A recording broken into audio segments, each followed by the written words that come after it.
കൊല്ലത്ത് നീണ്ടകര മുതൽ ചവറ വരെയുള്ള തീരദേശ മേഖലയിൽ കടലാക്രമണം രൂക്ഷം. തീരങ്ങളിൽ താമസിക്കുന്നവർ പേടിച്ചാണ് ദിവസങ്ങൾ തള്ളി നീക്കുന്നത്. ദുരിതത്തിന് പരിഹാരമായി പുലിമുട്ട് സ്ഥാപിക്കുകയോ കടൽഭിത്തി ബലപ്പെടുത്തുകയോ വേണമെന്നാണ് പ്രദേശവാസികളുടെ ആവശ്യം.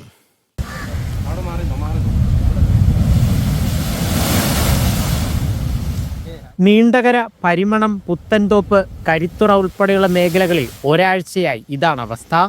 കടലാക്രമണം രൂക്ഷമായതോടെ പലരുടെയും മതിലുകൾ തകർത്ത് വെള്ളം വീടിനുള്ളിലേക്ക് കയറി.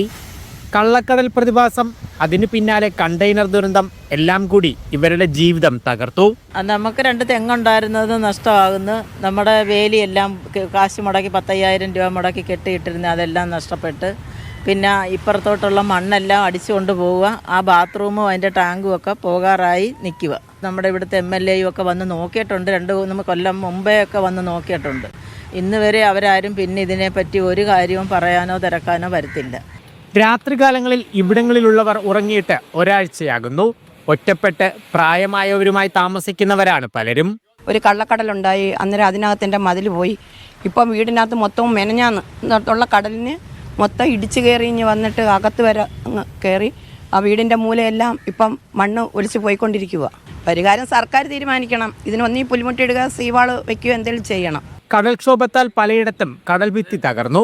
പുലിമുട്ട് സ്ഥാപിക്കണമെന്ന ആവശ്യം അധികാരികൾ നടപ്പിലാക്കുന്നില്ല എന്ന പരാതിയുമുണ്ട്. പുലിമുട്ടിൻ്റെ ആവശ്യമുണ്ട്. ഇവിടെ പുലിമുട്ടിടുക എന്നുണ്ടെങ്കിൽ നീളത്തിന് ഒരേ പുലിമുട്ട് ഇപ്പോൾ ഫൗണ്ടേഷൻ നീണ്ടാര എന്ന് വടക്കോട്ട് പുലിമുട്ടിടുക എന്നെങ്കിൽ കുറച്ച് ആശ്വാസം കിട്ടും ഇവിടുത്തെ പരിസരവാസികൾക്ക്. ഈ അവസ്ഥ തുടർന്നാൽ ഇനി എത്ര നാൾ ഇവിടെ കഴിയാനാകുമെന്നതാണ് ഇവരുടെ ആശങ്ക.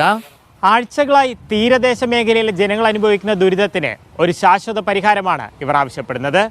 കൊല്ലത്ത് നിന്ന് ലിജോ റോളൻസ്, മീഡിയ 1.